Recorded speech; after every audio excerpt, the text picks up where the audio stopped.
Hello and welcome to this Battlemech review. Today we're going to be looking at the Howler, what the Inner Sphere calls the Baboon, one of those weird second line mech.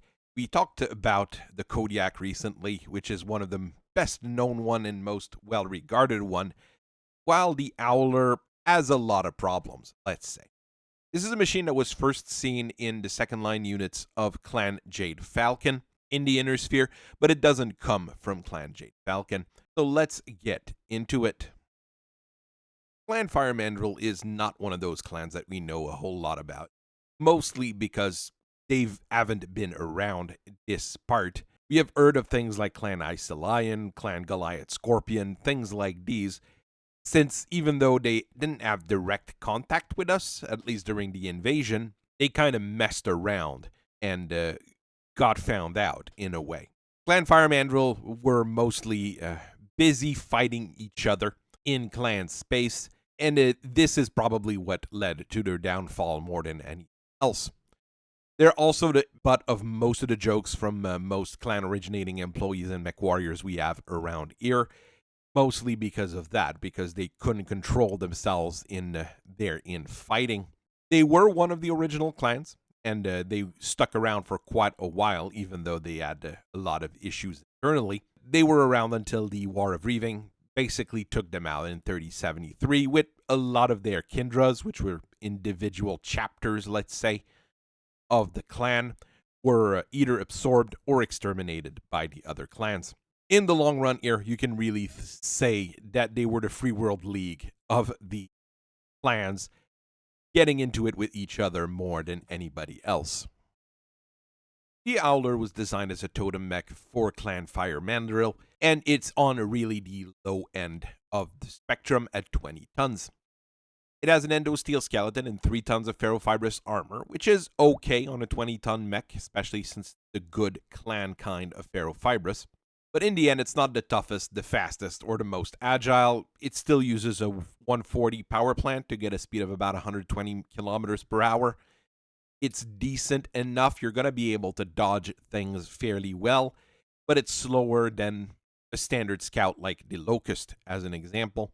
It does have a wider than average torso twist, giving you about 120 degrees turn radius, which is pretty good and kind of necessary since all your weapons are torso mounted. And you also have a fairly low profile since it's a very short mech. It's short and stocky, so it would let you dodge some hits that targeting computers would normally shoot over you.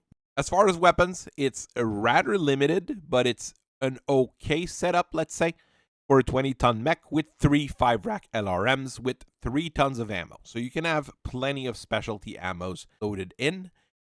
The one big trouble is, as you can see here, it's all mounted on a single mount on the right torso. Since it's not spread around, once your right side gets destroyed, you become pretty much useless. Is it a design flaw? More than likely. It's not a good design decision, and I'm not sure what engineer thought it would be a good decision. In the end, well, it isn't an Omni-Mech, so it was not the thing that actually grabbed everybody's attention. It really never reached mass adoption by any of the clans.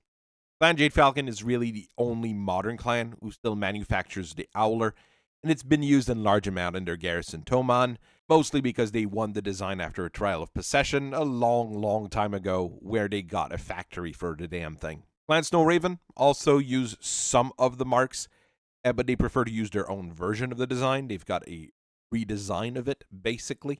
And with Clan Fire Mandrill having been eradicated, I doubt any of the Omura clan also uses them at this point. As we said here, Clan Snow Raven captured a bunch of Howlers and decided to redesign it for their own need, which led to the creation of an odd little mech called the Devil, which is a fast 30-ton sniper. Actually has a speed of 150 kilometers per hour, and it uses an XL engine, so it's quite expensive. It uses ferrofibrous armor. It uses an endosteel chassis, everything that you can to make it as light as possible. It's built on the same basic design spectrum as the Howler. It has extra wide turning ability, and it's small to the ground, a bit stocky as well. But rather than a missile setup, it's got a targeting computer and an ERPPC. In my opinion, this is a much better mech, even though it has only one gun, a fast, light sniper with a targeting computer-linked weapon. It's going to cause a lot of trouble. The next step in the evolution of the Howler is what I like to call the slow Howlers, which are the Mark II and the Mark III, which only get a speed of 96 kilometers per hour or so. The one thing that they do in order to balance that out, though, is to set up a mask in the design to boost the musculature to be able to get that extra burst of speed. Landsteel Viper built the Mark II with an XL engine to make room for 4 ATM-3 launchers with only 2 tons of ammo. So that's not enough to have one of each type of regular ATM rounds. I would probably have gone with less ATMs and more ammo.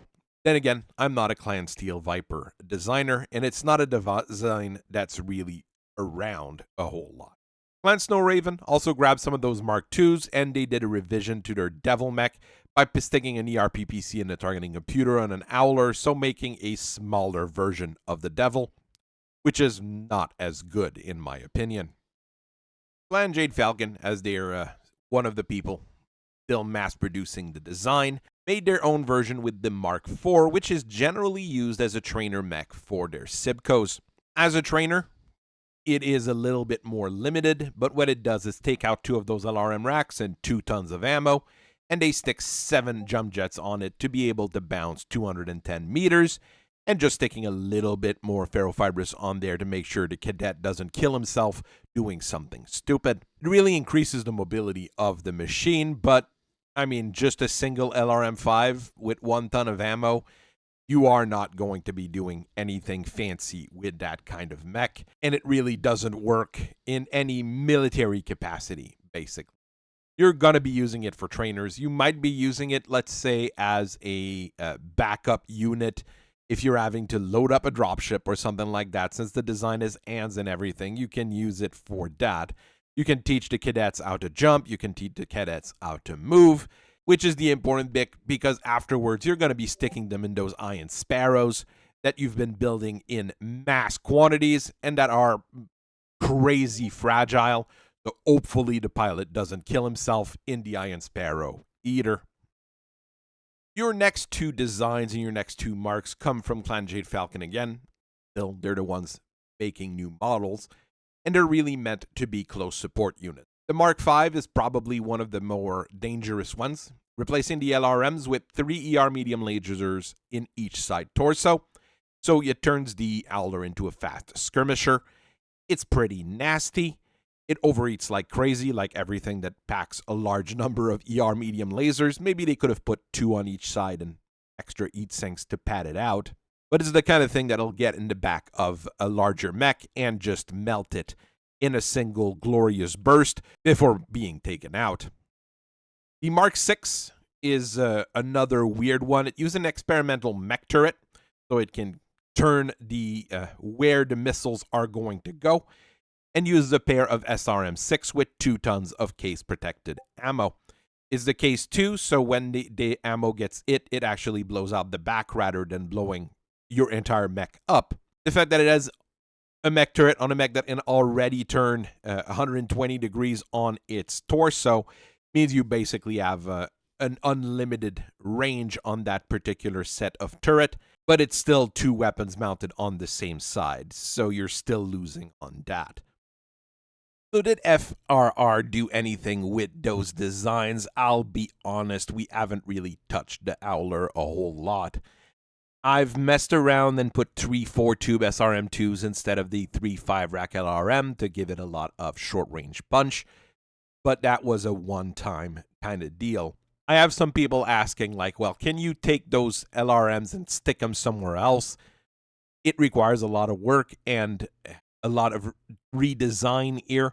It would actually require you to redo the entire structure, but the smartest thing to do would be to have one on the right torso, one in the center torso, or mounted on the head, depending on how you're fitting it, and one on the left torso. That would be the proper way of building the Howler, in my opinion.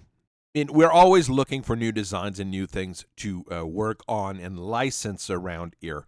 But the Falcons are really keeping a strong grip on this one, and there's not really any demand for more people to be fielding the Howler. So in this case, I don't think we're going to be doing anything really fancy with them anytime soon.